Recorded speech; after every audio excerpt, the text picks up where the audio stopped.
question. What do the following three scenarios have in common? The carpet in Bernathen Church School, your common, everyday, garden variety dirt, and the floor of a Broadway theater. New question. Does anyone know what the carpet in Bernathen Church School smells like? Or garden variety dirt, or the floor of a Broadway theater for that matter? Give up? Think I'm partially insane?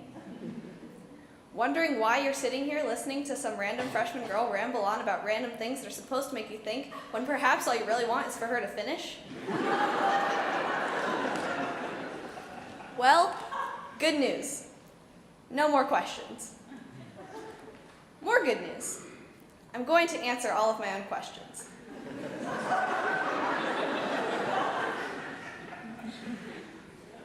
Dirt. Well, you all know what dirt smells like, don't you? Everyone knows what dirt smells like.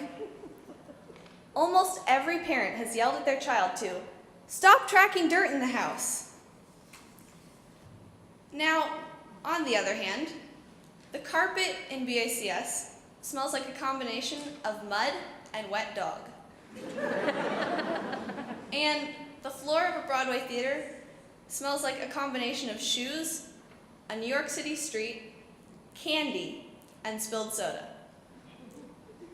I can assure you that all of this is fact because my particular face has gotten up close and personal with each of these unusual locations. Ladies and gentlemen, I am talking about the unique art of tripping over your own 2 feet.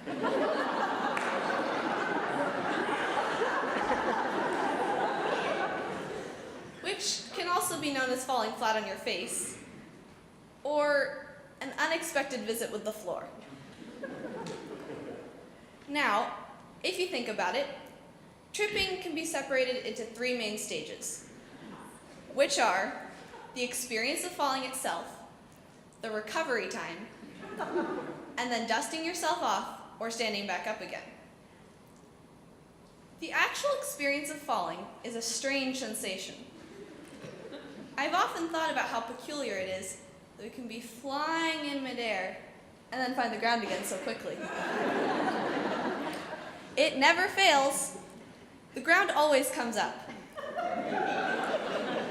Sometimes a bit faster than expected, but nonetheless, it always comes up.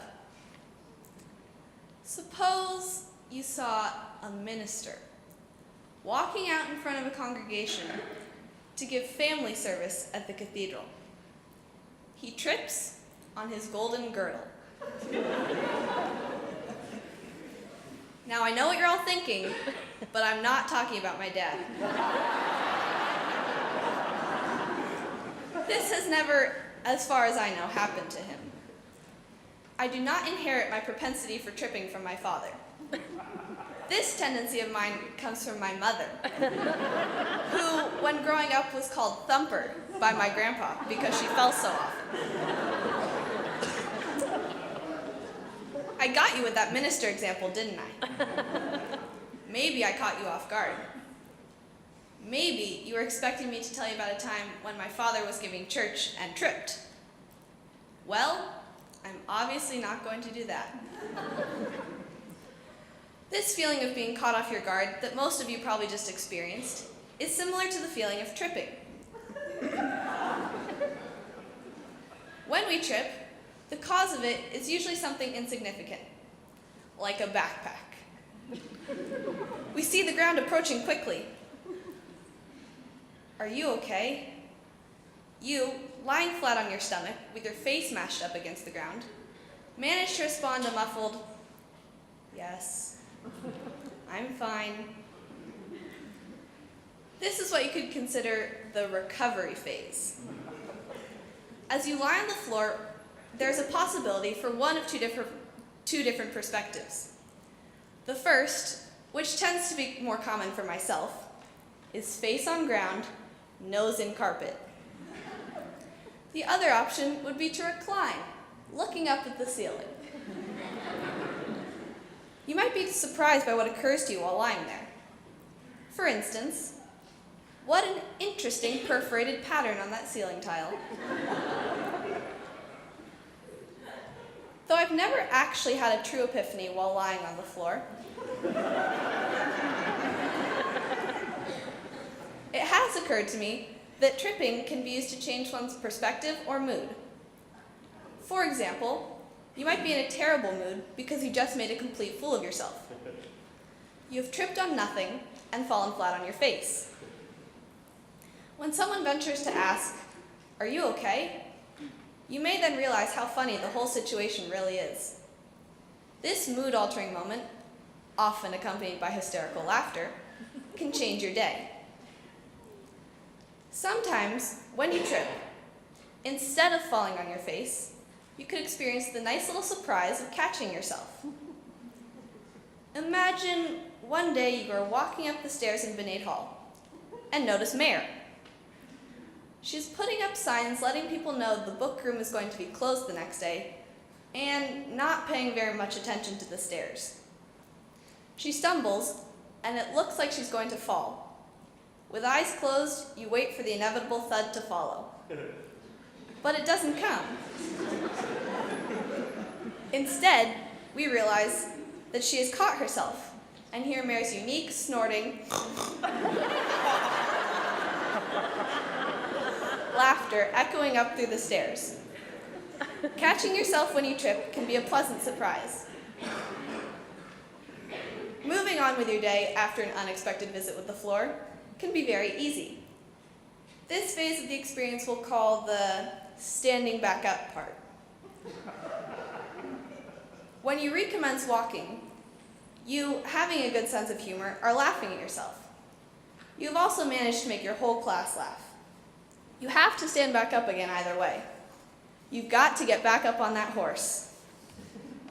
So, what perspective can we take from this challenge of falling over one's 2 feet?